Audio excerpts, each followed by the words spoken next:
The two-party system in the United States, a lot of people hate it, a lot of people love it. It's very uniquely American. We have the two-party system just because it's tradition and historical. We've had two parties since the beginning of the country. We've had Federalists and Anti-Federalists. Then we had Democratic, Republican, and Federalists, and then we've had Republicans and Democrats, and so on. It's a tradition in families, and basically for people to basically tradition to have Republicans and Democrats. It's very stable in a form of government. It's stable for transition. It's stable for actually knowing what it is. It's simple and easy to vote. Know to who to vote for because you see the R or the D, and well, I can vote for that person. I don't need to research what the person believes because I already know what a Republican stands for, a Democrat stands for. With the Electoral College and the winner-take-all system, it's almost impossible for a third party to win the state or electors. The last election where we had a major third party was Ross Perot. He got 20% of the election, I think in 1992. In 1996 it was a little bit less, but he didn't win any votes and he had no electors and had no states.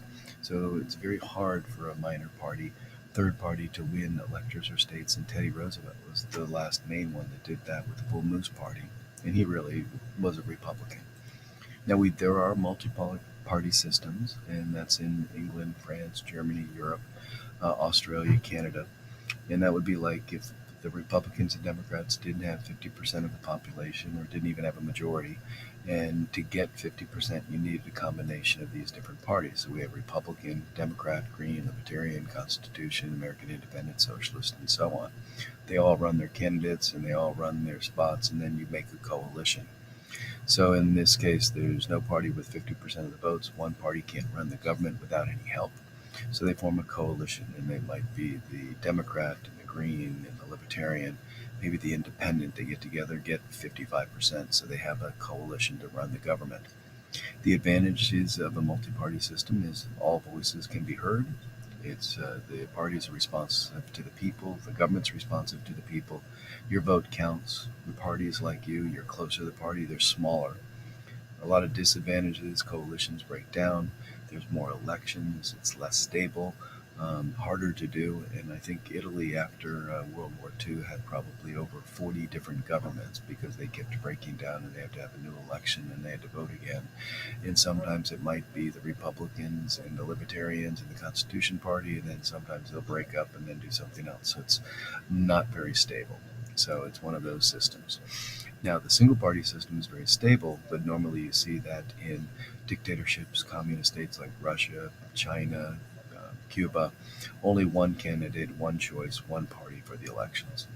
It also can occur in the United States where you have areas where one party controls the area. So there's no opposition, it's just Republicans. So, like in where I live in Gilbert, there are no Democrats that run, there's no other party, it's basically the Republican Party.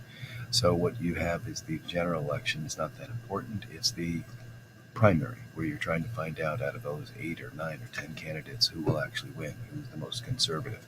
So in a single party system, it's basically the primary is more important than the general election. And in some states like California, they've actually said they don't want two parties running against each other. They want the general election to be between the top two vote getters. Kind of interesting idea. And this can happen in a Republican state or in a Democratic state. The single party can be in New York or in Texas. It's just where you only have one party that dominates and nobody else is there. So those are the three different systems: the two-party system, single-party, and multi-party system.